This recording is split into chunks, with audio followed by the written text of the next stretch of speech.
There is so much room inside this box. You could not only fit Mojo in there, you could probably fit Scout in here too.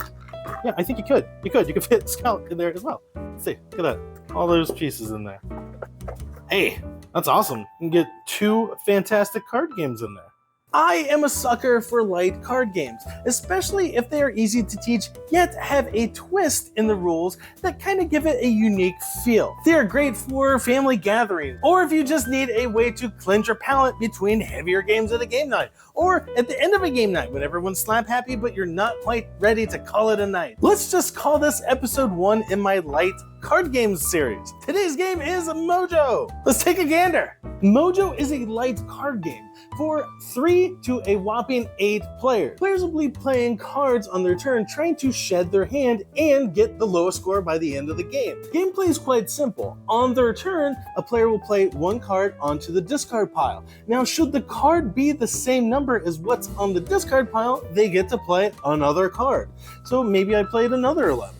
So then I get to play another card. Now, if a player plays a number that is lower than the card on the discard pile, their turn is over and nothing happens. Now, if a player plays a card and that card is higher than what's on the discard pile, that player has to draw a card and add it to their hand. Now their turn is done. And play will continue like this around the table, and at the end of a player's turn, should they ever have 3 or less cards, they will put those cards face down in front of them. And this kind of acts like a timer because you no longer take normal turns playing cards on the discard pile. Instead, when it becomes your turn, you simply flip one of those cards face up. Play will continue like normal for the rest of the players, and other players may be in the Mojo time mode as yourself, flipping over and revealing 1 card per turn, but once a player has revealed their final card, that player will then take the Mojo card. And at this point, the round ends and players tally up their scores. However, you only score the highest number of each color. So if I ended with this is a very good hand, I would only score that 4 because it's the highest number of the green cards that I have. And since I have the Mojo card,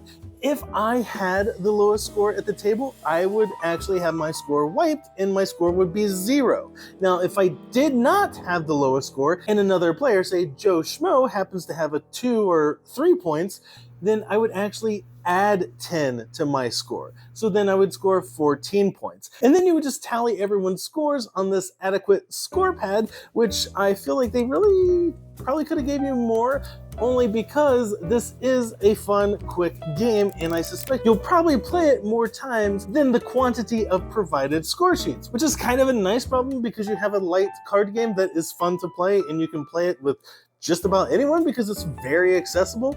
Review copy provided by 25th Century Games. And while checking some analytics, I have noticed that almost 80% of you are not subscribed. Marcy would love if you would consider clicking that subscribe button. Thanks. But anyways, you play until 1 player reaches 50 or more points, and then the player with the lowest score is the winner of Mojo.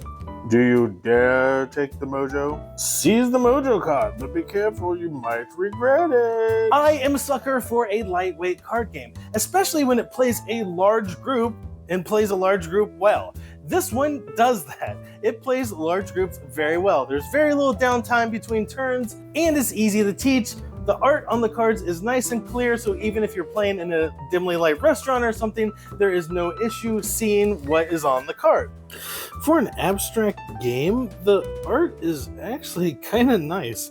It's low-key, so it's easy to overlook it, but I do appreciate the detail that is in the background of the cards. I spot a wingspan bird. The game is very accessible, and you can play it with just about anyone. And it does have some nice mechanics in it, and I'll get to those in just a second, because let's go over some of the things that aren't all rainbows and sunshine.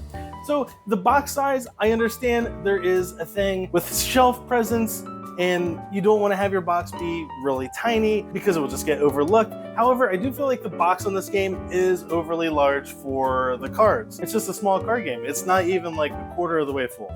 Anyways, the rules are clear. It does come with score sheets. The score sheet is fine. I do think though that they probably could have gave you more score sheets, which is kind of a bizarre problem because the game is good and I do anticipate running through all the provided score sheets. So take that as you will, you know, I mean, it's kind of like a plus that the game's good that you will play it so many times, but on the other hand, it's like kind of a bummer that, you know, that box is so big. Why didn't you give me more score sheets? They are double-sided, so whatever. The card quality is decent. They're a little on the thin side. They do shuffle well, but they don't feel like they're in any danger of falling apart under normal play. And if you're looking for a card game with theme, this game has zero theme to it. The theme is something like, you know, I think it just defines the word mojo in the rule book, you know, just as like mojo is, you know, having luck at stuff, so you're trying to get your mojo back, or you're trying to like Stella get your groove back. I don't know. There's no theme to the game, which is fine because I don't need theme in a light, accessible card game that I want to try to bully my in-laws into playing. So it serves its purpose, it's fun, and although it is very lucky, it is a very lucky game. There's a lot of luck in there. Luck, luck, luck, luck, luck.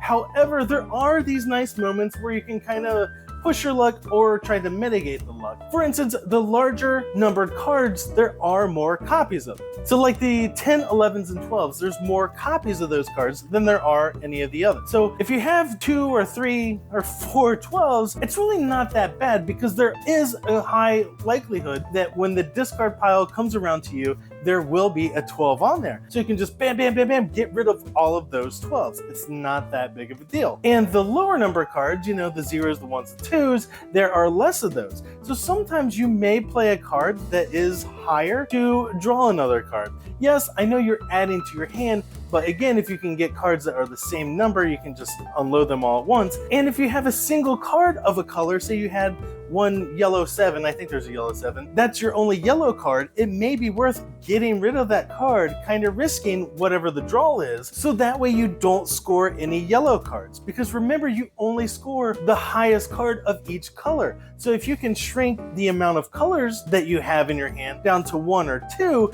that's a far lower score than if you were to keep some of those, even if they were lower numbers. So for example, it might be best to even get stuck with the high number, like several of the 12, 11, 10s. If they're all the fuchsia color, then you're only going to score the one card, the 12, which is better than if you were to have a green 3, a yellow 7, an orange 6, or whatever the color number combinations may be. It's not always bad to play a card that's higher than the discard and draw a card. It's almost like, I don't want to say deck building, but to have more options, because remember, once you are down to 3 or less cards, those cards are locked in. So while it is easy enough to be able to teach anyone how to play it, there is enough strategy there to keep gamers locked in and interested for a game or two. I mean, you're not gonna, get together and have a Mojo night with your friends that you typically play failed games or Lacerda games with, but it is a nice filler, especially to close out the end of the night, play a few games of Mojo once everyone's slap happy and looking to chill out and get their Mojo back.